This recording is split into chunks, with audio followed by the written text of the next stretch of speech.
नमस्कार मित्रांनो, माझं नाव प्रशांत निकम आणि तुमच्या सर्वांचं आपल्या चॅनलमध्ये या ठिकाणी स्वागत आहे. असंच चॅनलला सपोर्ट करत राहा. मित्रांनो, आजचा थंबनेल तर तुम्ही पाहिलाच असेल की नानाला गुगली टाकू नका, नंदी नानांकडे पाठवा. याचा आपण सविस्तर तुम्हाला मी वृत्तांत तर सांगतोच, पण आज मी एक व्हिडिओ टाकला होता.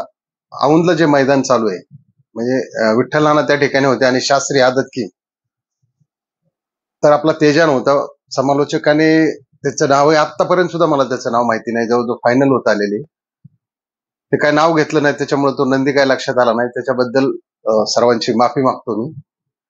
आता आजचा जो आपला थंबनेल आहे तो विषय आहे मित्रांनो, आपले सावकार ग्रुपचे अंबरनाथचे मुंबईचे मिलिंद शेठ पाटील यांचा. तब्बल त्यांनी 2 महिन्यापूर्वी एक बाईट दिली होती. ती बाईट तर मी तुम्हाला दाखवतोच, पण म्हणजे ज्यावेळेस भुंगाला लागलं होतं, भुंगाला बरण होतं, भुंगाच्या तोंडाला ते लागलं होतं त्या ठिकाणी एका मैदानात. तर त्याच्यानंतर मिलिंद पाटलांनी एक मुलाखत दिली होती, ते आपण जरा पाहू आणि त्याच्यानंतर पाहू आपण भुंग्याने काय केलं, काय आणि कसं, आणि मिलिंद पाटील काय म्हणाले होते त्यावेळेस.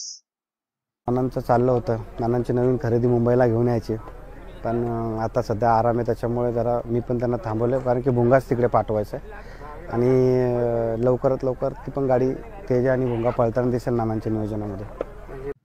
ही 2 महिन्यापूर्वीची बाईट आहे मित्रांनो. त्यावेळेस पाटील म्हणाले होते की आता भुंगा नानांकडे घाटावरती आरामाला जाईल आणि तेजा आणि भुंगा ही पळतील. तर त्याच अगोदर जे आता आई एकविरेचं मैदान झालं, पालखी सोहळा आणि यात्रेनिमित्त जे मैदान झालं, त्या ठिकाणी भुंगाने एक नंबर केलेला पाहूया आपण. त्याच्या काही क्लिप्स आहेत आपल्याकडे. हे आहेत आपले भुंग्याचे मालक मिलिंद पाटील यांचं हार्दिक अभिनंदन, कारण आई एकविरेच्या यात्रेनिमित्त जे मैदान झालं त्याच्यामध्ये भुंग्याने या ठिकाणी एक नंबर केलेला आहे.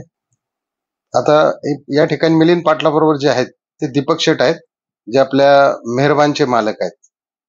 त्यांचं या ठिकाणी हार्दिक हार्दिक अभिनंदन. जबरदस्त अशी गाडी पळाली होती मित्रांनो. त्यावेळेस आपलं मथुर आणि बकासूर सुद्धा त्या मैदानामध्ये एकत्र पळाले होते, पण त्या ठिकाणी त्यांना हार खावी लागली होती सेमीला. हा पहा मित्रांनो, मेहरबान आणि भुंगा. आता भुंगा एकदम फिट झालेला आहे आणि हा मेहरबान ज्या एकविरेच्या मैदानात पळाले होते, हीच ती जोडी.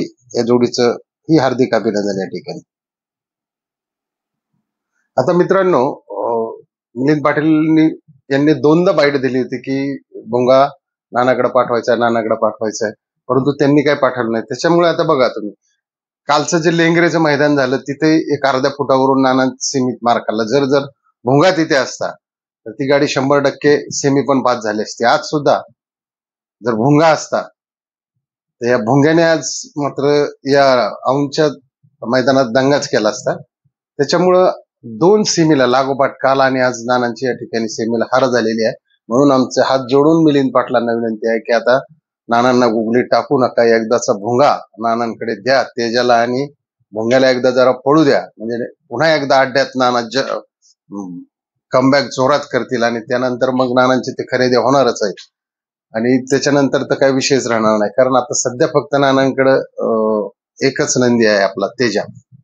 त्याच्यामुळं तुमच्या भुंग्याची घाटावरती खूप खूप नानांना गरज आहे, कारण आता रोजची 3-4 मैदानं होतात या ठिकाणी. त्याच्यामुळं भुंगा आल्यानंतर खरोखर म्हणजे महिन्यामध्ये जर 10-12 दिवस जर पळाले हे जोड, तर 100% सगळी मैदान मारण्याची ताकद या जोडीमध्ये आहे मित्रांनो. म्हणून आपण सांगितलं की आता नाना तर काय होऊन मिलिंद पाटील यांना म्हणणार नाही की मला तुमचा भुंगा पाठवून द्या, पाठवून द्या, पाठवून द्या. नाना असं बोलूच शकत नाही. नाना आपल्या त्यांच्या पद्धतीने नानांचा कार्यक्रम चालू आहे, नाना लढतायत वन मॅन शो. म्हणजे आज जोरात नानांवरती बरेच काय आता मध्ये संकट वगैरे आली सगळ्यांना, म्हणजे अंडर प्रेशर असताना सुद्धा आता त्यांनी त्याच्यामुळे काय केलं, तो नाग्या विकला, बदला विकला, तेजा ठेवलेला. तेजाचा फळ चांगला आहे. तेजा जी आता त्यांची नवीन खरेदी आहे घाटेपुरीची जालन्यातली, त्याच्यामुळं तेजाला त्यांनी ठेवून घेतलेला आहे. तेजा आणि भुंगा जर ही जोडी एकत्र आली तर खरोखर घाटावरती धमाकूळ होईल. आणि त्याच्यामुळं आमची मिलिंद पाटलांना एक नम्रतेची विनंती आहे की आता मात्र भुंग्याला 100% नानांना पाठवा आणि हा व्हिडिओ मिलिंद पाटलापर्यंत पोहोचेल इतका शेअर करा मित्रांनो. हा जास्तीत जास्त शेअर व्हिडिओ झाला पाहिजे, कारण हा त्यांच्याकडे गेल्यानंतर ते 100% विचार करून भुंगाला नानांकडे पाठवतील आणि त्यानंतर मात्र तुम्हाला खऱ्या अर्थाने आपले रुस्तम हिंद केसरी ड्रायव्हर विठ्ठल नाना यांचं खरं रूप ड्रायव्हिंग तुम्हाला या ठिकाणी दिसेल. कारण नानांना नंदी परफेक्ट मिळत नाहीये. अनुभव जरी तगडा असला या क्षेत्रामध्ये तरी नंदी पळायला पाहिजे, ड्रायव्हरही चालक पाहिजे, हे त्रिकूट जमलं पाहिजे. कुठेतरी नंदी पळतायत आणि ड्रायव्हर चांगला नाही तरी काय उपयोग नाही मित्रांनो. गाडी फॉल जाणार, इकडे तिकडे फाटीत वगैरे वगैरे इकडे तिकडे सरकते, मागे पुढे काहीही होतं. पण या ठिकाणी जर हे त्रिकूट योग्य असेल तरच तो माणूस बैलगाडा क्षेत्रामध्ये म्हणजे 1 नंबरच्या रँक मध्ये राहू शकतो, टॉप 10च्या रँक मध्ये राहू शकतो. म्हणून आमची पाटलांना विनंती की आता मात्र नानांना गुगली टाकू नका. मला नम्र विनंती आहे, भुंग्याला लवकरात लवकर घाटावर पाठवा. व्हिडिओ आवडला असेल तर मित्रांनो 100% लाईक करा, सबस्क्राईब करा आणि शेअर करायला मात्र विसरू नका. जय हिंद, जय महाराष्ट्र, जय बैलगाडा शर्यत.